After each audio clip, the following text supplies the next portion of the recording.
Sad, that's all I can say.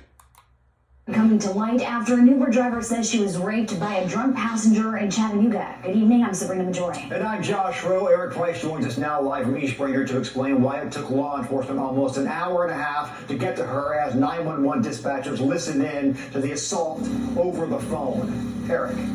Sabrina, Josh, court documents show it took police more than an hour and a half to find the Uber driver here in this East Brainerd cul-de-sac right off Morris Road. Now, even though dispatchers could hear the assault happening over the phone when they called her, we took the question of why they couldn't get to her sooner, though, to those in charge of the county's 911 system.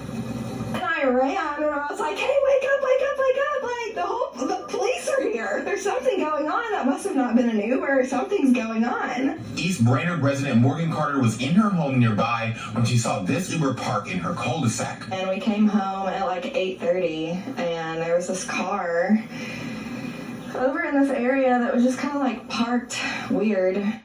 According to an affidavit, suspect Zachary Johnson was called an Uber by an employee of Chili's on Gun Barrel Road. The employee told the female Uber driver the restaurant regular had too much to drink to drive himself home.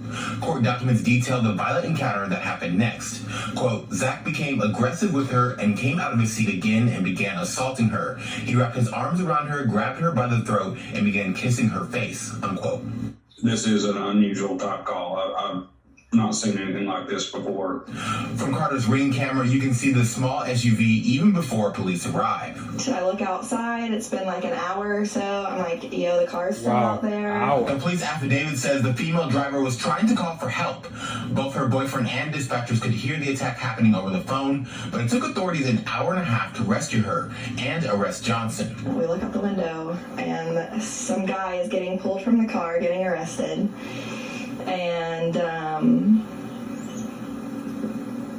the whole street was lined with police cars.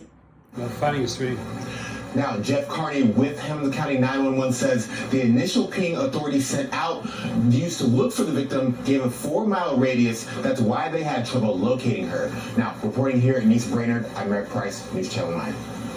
Eric, thank you. We reached out to Uber for a comment on these allegations. A spokesperson sent us a statement saying, quote, the driver's report is gut-wrenching. They say they've reached out to her to offer their support and are ready to assist law enforcement with their investigation.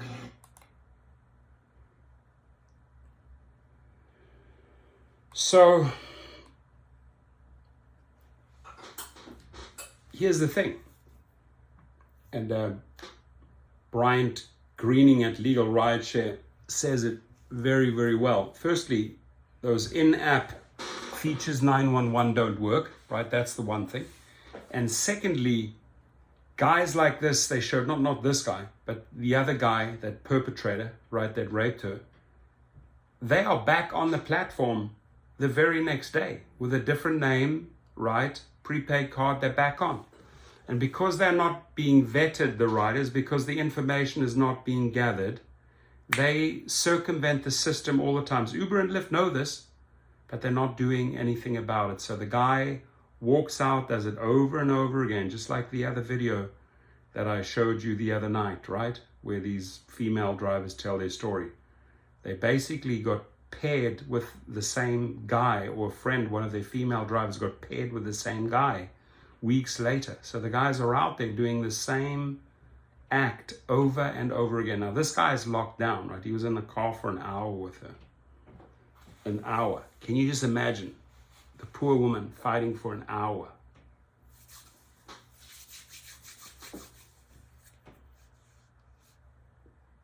I understand if female drivers do not want to drive for Uber and Lyft anymore. I would completely understand. Your comments, please.